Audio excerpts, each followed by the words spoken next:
Hi friends, నా videos కానీ మీకు నచ్చినట్టయితే please like and subscribe my channel. ఈరోజు మేఘ సందేశం సీరియల్లోని భూమికి గగన్కి మంగళస్థానాలు మొదలవుతాయి. గగన్ చాలా ఆనందంగా మంగళస్థానం చేయించుకుంటూ ఉంటాడు, కానీ భూమి ఏడుస్తూ తన మంగళస్థానం చేయించుకుంటుంది. ఇది ఎవరికి కనిపించకుండా తను ఏడుస్తూనే ఉంటుంది. పెళ్లి రోజు, డ్యాన్స్ ప్రోగ్రామ్ ఫైనల్ రోజు ఒకే రోజు కావడం, ఒకే టైంకి అవ్వడం తనకి చాలా బాధను కలిగిస్తాయి. శరశ్చంద్రకి ఈ విషయమే మాట్లాడడానికి వెళ్తే, శరశ్చంద్ర మట్టుకు నువ్వు మీ అమ్మాయి ఆశయానికే నువ్వు పని చేయాలి. గగన్ అంటే ఇప్పుడు వచ్చినవాడు కాబట్టి తన గురించి ఏమి నువ్వు డ్యాన్స్ ప్రోగ్రామ్ వదులుకో అవసరం లేదు, నువ్వు డ్యాన్స్ ప్రోగ్రామ్కే వెళ్ళి పెళ్ళికి రావద్దు అని చెప్పి అంటాడు.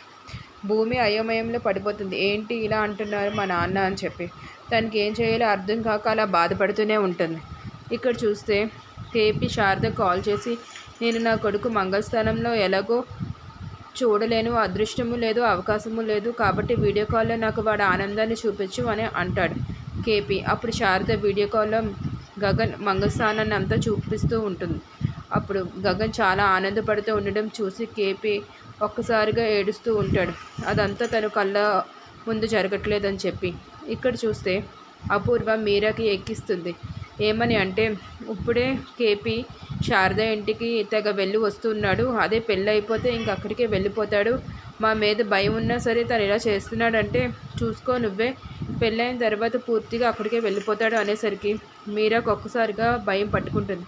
నిజంగానే కేపీ శారద దగ్గరికి వెళ్ళిపోతాడేమో అని చెప్పి. అప్పుడు విసురుగా అక్కడి నుంచి శారద ఇంటికి బయలుదేరి వెళ్తుంది మీరా. మీరా గేట్ తీస్తూనే అంటుంది, నువ్వు మా ఆయనకి విడాకులు ఇవ్వు అని చెప్పి. దానికి శారదకు అర్థం కాదు. అప్పుడు మీరా మళ్ళీ ఇంకోసారి అంటుంది, నువ్వు మా ఆయనకి విడాకులు ఇచ్చేసే, లేకపోతే మా ఆయన నాకు దూరం అవుతారని బోరని ఏడుస్తూ ఉంటుంది. నువ్వు మీ కొడుకు మీద ఒట్టేసి మరీ చెప్పు మా ఆయనకి విడాకులు ఇస్తున్నావు అని చెప్పి ఏడుస్తుంది. అప్పుడు శారద చేసేదేమీ లేక, నేను నీ మీద చెప్తున్నాను, మా కొడుకు మీద ఒట్టేసి పెళ్ళికి ముందే నేను కేపీకి విడాకులు ఇస్తానని చెప్తుంది. ఇదంతా తెలియని భూమి, గగన్ సంతోషంగా ఉంటారు.